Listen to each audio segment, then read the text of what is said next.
caught on.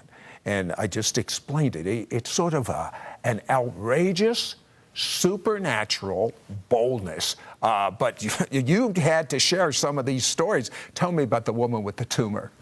It was an interesting story. It was in a classroom where Kenneth Hagin would speak, and he asked me to do his class. And on purpose, just to kind of stir some things up, I called this woman forward, and she had, I didn't know it, but she had a tumor in her chest the size of a grapefruit.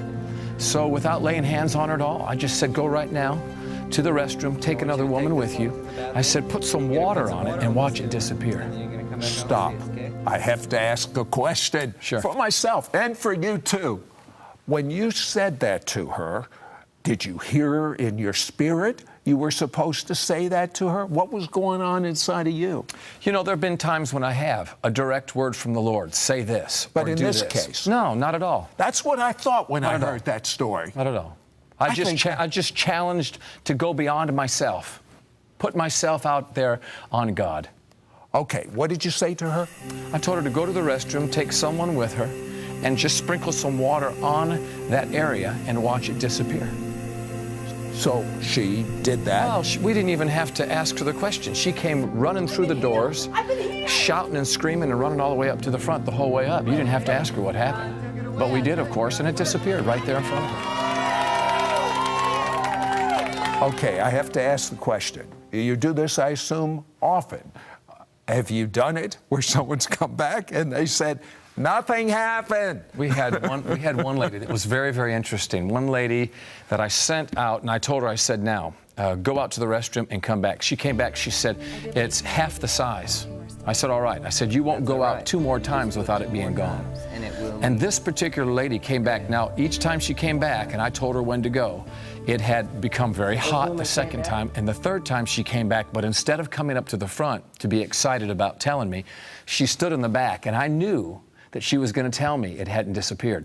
So I made a big to-do. I said, oh, there's our miracle lady right in the back. Come on up and give us our testimony.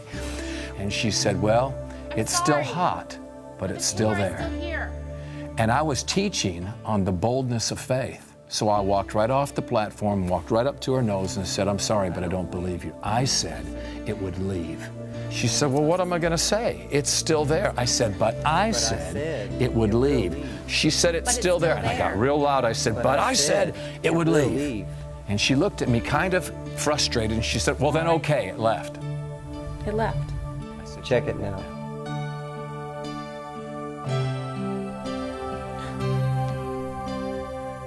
And it disappeared. Come on now, between you and me. Yes, Don't you ever think to yourself, well, what if I said, it doesn't disappear? Don't you ever think about that? Well, again, absolutely you do. And your statement about the mind and just the battle that you go through. But again, I'm talking about letting the Lord begin to teach me and train me. The first time, it was the Spirit of God that just so loudly in my heart said, say this. And I did. So I'm letting Him teach me to the point where now I'm starting to think like Him.